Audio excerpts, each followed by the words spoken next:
Thanks everybody for joining us on the tour today. We're going to talk a little bit first about the history of Lake Chipotle. The lake has existed for over a decade. Actually, I just learned today that it's been in existence since 2002.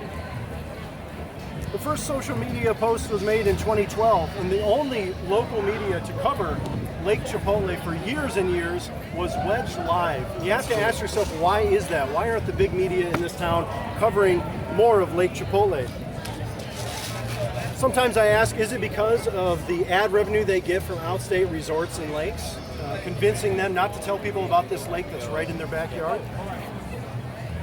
However, earlier this year we did go viral on TikTok and got attention from news media sites, including these.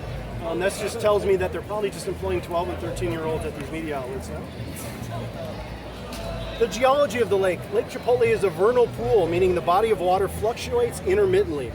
Vernal pools are seasonal depressional wetlands that occur under the Mediterranean climate conditions of the West Coast and the glaciated areas of the Northeast and Upper Midwest. They're covered by shallow water for variable periods from winter to spring, but may be completely dry from summer to fall. The lake bed is asphalt, and the drainage issue is caused by a number of reasons. One of those reasons is sewage line grading. So if your sewage line is not a steep enough grade, the water that's flowing through won't carry away debris. And as you see, we do have a beach here that does get eroded by a lot of the water into the drain, and that does back things up from time to time, among other reasons and causes for the lake.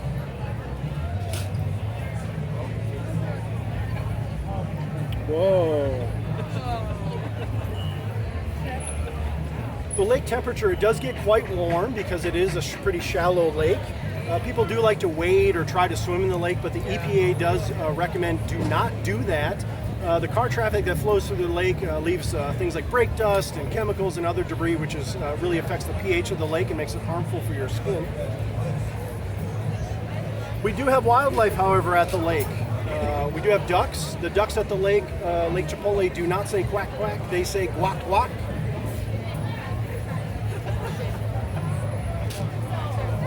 This tree, I'm going to ask you a question. This tree is called Old Ember. Does anybody know why this tree is nicknamed Old Ember? Because the Embers restaurant used to be right there. That's absolutely correct. This tree has stood for a long period of time, even going back to the Embers restaurant on site. Old Ember. There is fishing on the lake. However, I cannot divulge what types of fish or if there are any fish in the lake to not interrupt this source of tourism. So we'll talk about something else that's pretty popular at the lake. You might go by the lake from day to day and see these cones drifting around in different positions from day to day. These cones that you see at Lake Chipotle are native within Minneapolis only to Lake Chipotle. You will not find these anywhere in the city. You may look around, there's a one-way back there, you see some other cones that are standing there. Those are a common cone called the North American striper that you'll see here. You might also see things around these tall, skinny guys. These are delineators. These are not a species of cone. These are a different species of traffic control. What you will find at the lake are what's called the single-ringed wedge walker.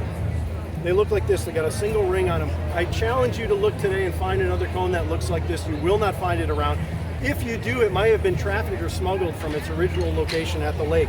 What's cool about these, they filter along the bottom of the lake, and they have these little nubs on the bottom of the cone. These are actually what's called protopedal bases. The closest thing I can compare these to are like starfish. As they go around, they move little by little, and that's why you see them in different places from day to day. It's really cool facts about this, the cones that we have at Lake Chipotle. Let's talk about community creation. We have a community contributions board over here that you can take a look at with just a sample of the creative things the community has done with Lake Chipotle. Lake Chipotle Tourism and the tour guides are not the owners of the lake. We're not the creators of the lake. We're not the copyright holders of the lake. We're not affiliated with Chipotle LLC Inc. We're not stockholders of Chipotle. We're not affiliated whatsoever. What we are simply the knowledgeable experts on many aspects of the lake and provide you, the public, with interesting facts, history, and an archive of photo submissions that we receive. In reality, Lake Chipotle belongs to everyone in the community who believes that it is a legitimate landmark and for whom it sparks joy in their heart. Everyone can participate in Lake Chipotle, and we want to see more of what people come up with. We believe that when you feel connected to your community through local sites, events, infrastructure, and even humor, you're more likely to become civically engaged and have a say about what you want your community to be. We do have detractors, unfortunately. These people are called pumpers. And remember, this is a vernal pool. This will fade away in the summertime. We don't need to artificially remove water from the lake. We saw those ducks earlier. They're pairing and mating at this time of the year. They need that safety. Finally, the last stop on our tour, if you haven't stopped by the Hennepin for People booth, Hennepin Avenue right on Lake Chipotle is getting redesigned for the first time in 50 years. One of the aspects of that is full-time bus lanes. A minority at City Hall is trying to remove these from the plan. However, the full Minneapolis legislative delegation says they should be kept. Metro Transit has written a letter saying it's critical to the success of the E-line that these remain in the project, and the majority of the community and neighborhood wants these. They're simple. Just paint them in there and you can go. They're advocated by those folks that I mentioned already. They're fast. The bus doesn't have to sit in traffic at the busiest times of the day just because a couple cars want to park. And also they're equitable.